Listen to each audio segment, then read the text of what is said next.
1947 সালের 15ই আগস্ট ভারতবর্ষ তখন ইতিহাসের এক অভূতপূর্ব সন্ধিক্ষণে দাঁড়িয়ে।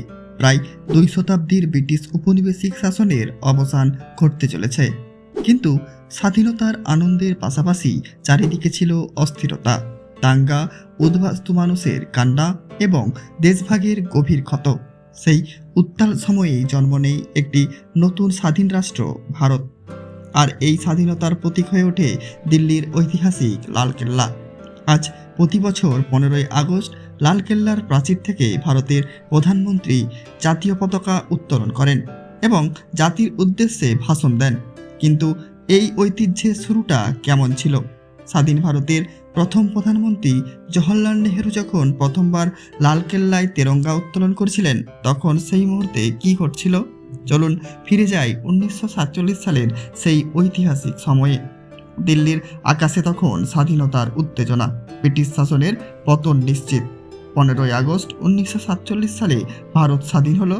নতুন দেশের প্রথম প্রধানমন্ত্রী হিসাবে দায়িত্ব নিলেন পণ্ডিত জওহরলাল নেহেরু। এর আগের রাতেই 14ই আগস্টের মধ্যরাতে গণপরিষদে তার ঐতিহাসিক ভাষণের মাধ্যমে স্বাধীন ভারতের নতুন যাত্রার ঘোষণা হয়। কিন্তু স্বাধীনতার সূর্য উঠলেও দেশের পরিস্থিতি ছিল অত্যন্ত কঠিন। দেশ ভাগ হয়ে ভারত ও পাকিস্তান দুটি নতুন রাষ্ট্রের জন্ম হয়েছে। পাঞ্জাব ও বাংলার বিস্তীর্ণ অঞ্চলে সাম্প্রদায়িক সহিংসতা ছড়িয়ে পড়েছে। লাখ লাখ মানুষ ঘরবাড়ি ছেড়ে এক দেশ থেকে অন্য দেশে চলে যাচ্ছেন। কেউ হারিয়েছেন বাড়ি, কেউ পরিবার, কেউ প্রিয়জন। এই পরিস্থিতিতে ভারতের স্বাধীনতার প্রথম দিনটি ছিল একই সঙ্গে আনন্দ ও বেদনার দিন। আর সেই সময়ে দিল্লির লালকেল্লা যেন ইতিহাসের একটি বিশাল মঞ্চে পরিণত হয়। লালকেল্লা শুধু একটি দুর্গ ছিল না, মুঘল সম্রাট শাহজাহানের সময়ে নির্মিত এই দুর্গ বহু শতাব্দীর ভারতীয় ইতিহাসের সাক্ষী। 1857 সালের বিদ্রোহের পর ব্রিটিশ শাসনের সঙ্গে এর ইতিহাস আরও গভীরভাবে জড়িয়ে যায়।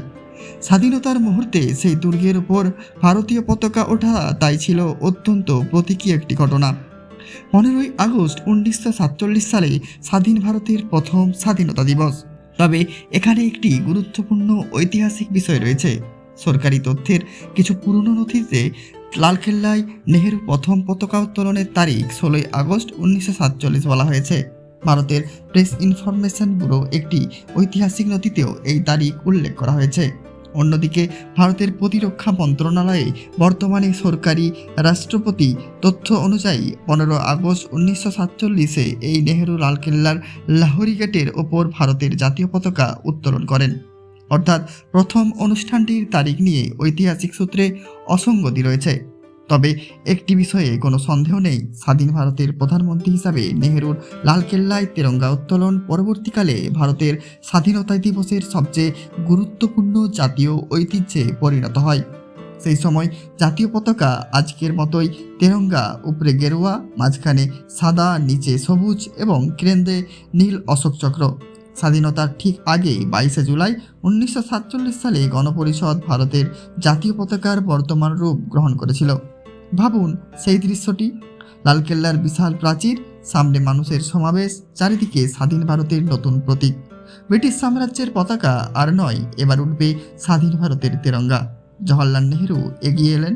এক সময়ে যে দুর্গ ছিল সম্রাটদের ক্ষমতার প্রতীক, সেই দুর্গের উপর আবার উঠতে চলেছে জনগণের স্বাধীনতার প্রতীক। দড়ি টানা হলো, ধীরে ধীরে উপরে উঠতে লাগলো তেরঙ্গা। তারপর বাতাসে উড়তে শুরু করলো ভারতের জাতীয় পতাকা। সেই মুহূর্তটি শুধু একটি পতাকা উত্তোলনের ঘটনা ছিল না, এটি ছিল ক্ষমতা পরিবর্তনের প্রতীক, ব্রিটিশ শাসনের অবসান এবং ভারতীয়দের নিজেদের দেশ পরিচালনার অধিকার প্রতিষ্ঠার দৃশ্যমান ঘোষণা। আজ যে অনুষ্ঠানটি কোটি কোটি ভারতীয় টেলিভিশন ও ডিজিটাল মাধ্যমে দেখেন, তার মূল ঐতিহ্য শুরু হয় সেই স্বাধীনতার সময় থেকেই। প্রতিরক্ষা মন্ত্রণালয়ের তথ্য অনুযায়ী লালকেল্লার স্বাধীনতা দিবসের অনুষ্ঠানে প্রধানমন্ত্রী পতাকাকে উত্তোলন করেন। জাতীয় সঙ্গীত পরিবেশিত হয়, 21 বার গান স্যালুট দেওয়া হয় এবং প্রধানমন্ত্রী জাতির উদ্দেশ্যে ভাষণ দেন। কিন্তু 1947-এর সেই প্রথম মুহূর্তকে আজকের বিশাল আয়োজনের সঙ্গে তুলনা করলে পার্থক্য ছিল অনেক। তখন দেশ ছিল সদ্য স্বাধীন, প্রশাসন নতুনভাবে গড়ে উঠেছে, সীমান্তে উত্তেজনা, উদ্বাস্তু সমস্যা এবং সাম্প্রদায়িক সংঘর্ষ সবকিছু একসঙ্গে সামলাতে হচ্ছিল নতুন সরকারকে। আর এই পরিস্থিতিতেই লালকেল্লার উপর তেরঙ্গা হয়ে উঠেছিল মানুষের আশার প্রতীক। একটি পতাকা যেন বলছিল ভারত এখন নিজেদের ভবিষ্যৎ নিজেই নির্ধারণ করবে। এই পতাকার সঙ্গে জড়িয়েছিল অসংখ্য মানুষের আত্মত্যাগ। স্বাধীনতা সংগ্রামের দীর্ঘ ইতিহাসে কেউ কারাবরণ করেছেন, কেউ আন্দোলন করেছেন, কেউ প্রাণ দিয়েছেন। মহাত্মা গান্ধী থেকে শুরু করে অসংখ্য অখ্যাত সাধারণ মানুষ স্বাধীনতার স্বপ্নকে বাস্তবে পরিণত করতে তাদের অবদান ছিল অপরিসীম। আরেকটি গুরুত্বপূর্ণ বিষয় হলো ভারতের স্বাধীনতার দিন মহাত্মা গান্ধী দিল্লির উৎসবে ছিলেন না। তিনি তখন কলকাতায় ছিলেন এবং সাম্প্রদায়িক শান্তি প্রতিষ্ঠার চেষ্টা করছিলেন। দেশ যখন স্বাধীনতার আনন্দে মেতে উঠেছিল তখন তিনি মানুষের মধ্যে শান্তি ফিরিয়ে আনার কাজে নিজেকে নিয়োজিত রেখেছিলেন।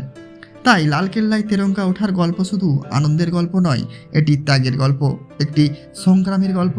এটি এমন একটি জাতির গল্প যে জাতি দীর্ঘ শাসনের পর স্বাধীনতার স্বাদ পেয়েছিল, কিন্তু স্বাধীনতার সঙ্গে সঙ্গেই তাকে মোকাবিলা করতে হয়েছিল দেশভাগের বেদনা। আজ লালকেল্লার প্রাচীর থেকে যখন ভারতের প্রধানমন্ত্রী তেরঙ্গা উত্তোলন করেন তখন সেই দৃশ্যের পিছনে লুকিয়ে থাকে 1947-এর সেই প্রথম মুহূর্ত। একসময় ব্রিটিশ সাম্রাজ্যের অধীনে থাকা ভারত নিজেদের পতাকা নিয়ে দাঁড়িয়েছিল বিশ্বের সামনে। আর সেই পতাকা শুধু 3টি রঙের কাপড় নয়, এটি কোটি কোটি মানুষের স্বপ্নের প্রতীক, এটি স্বাধীনতার প্রতীক, এটি আত্মত্যাগের স্মৃতি। বরং এটি মনে করিয়ে দেয় স্বাধীনতা অর্জন যত কঠিন, তাকে রক্ষা করা এবং দেশের ভবিষ্যৎ গড়ে তোলার দায়িত্ব ততটাই বড়। লালকেল্লার দেয়াল আজও দাঁড়িয়ে আছে।